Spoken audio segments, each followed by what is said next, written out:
নমস্কার, আমার নাম ধীরাজ কুমার ঘটক। আজকে এই ভিডিওটা বানানোর উদ্দেশ্য হচ্ছে আমি অ্যাকাউন্টস প্র্যাকটিস করি। তো আমি দুদিন আগে একটি কেস দেখছিলাম, সেখানে income tax act 1961 1961 income tax act অনুযায়ী 194 IB সেকশন আছে একটা। সেটা হচ্ছে আপনার যে ইমুভেবল প্রপার্টি মানে আপনার অস্থাবর সম্পত্তি, যেটা সরানো যায় না কোথাও।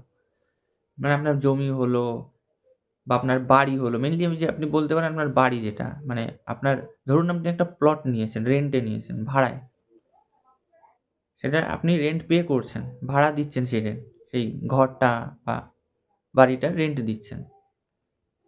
তো এখানে একটা বিষয় আছে, সেটা হচ্ছে আমরা যখন রেন্টটা পে করছি তারপর কিন্তু টিডিএস কাটতে হয়। টিডিএস কাটতে হয় কোন সেকশনে? 194 IB-তে। তো আমি একজনের সাথে কথা বলছিলাম, তো তিনি জানেনই না যে টিডিএস এর রেটটা চেঞ্জ হয়েছে। টিডিএস এর রেটটা আগে কী ছিল? টিডিএস এর রেটটা আগে ছিল 5%, কিন্তু অক্টোবর 2024-এর পর, মানে 1 অক্টোবর 2024-এর পর থেকে কিন্তু টিডিএস রেটটা চেঞ্জ হয়ে 2% হয়ে গেছে, এবং এটা কিন্তু অনেকেই জানেন না। এবং না জানার ফলে কি হচ্ছে, অনেকেই 5% কেটে রেন্টটা পে করছেন।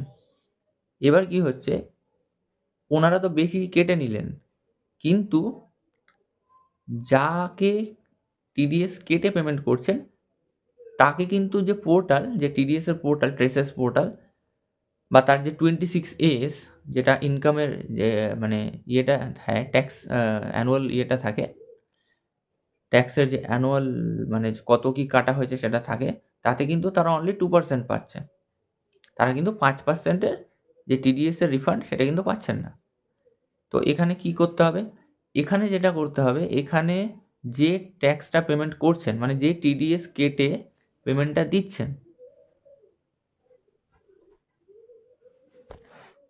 যে টিডিএস কেটে পেমেন্টটা দিচ্ছেন, তাকে কিন্তু সেই যে 3% তিনি এক্সট্রা পেমেন্ট করে দিয়েছেন তার জন্য রিফান্ড ক্লেম করতে হবে। ট্রেসেস পোর্টালে রিফান্ড ক্লেম করতে হবে, নাইলে কিন্তু ওই 3% যেটা উনি দিয়েছেন সেটা কিন্তু ল্যাপস হয়ে যাবে। সুতরাং ওনাকে সেটার জন্য রিফান্ড ক্লেম করতে হবে। রিফান্ড ক্লেম করলে কিন্তু উনি ওই টাকাটা রিফান্ড পেয়ে যাবেন।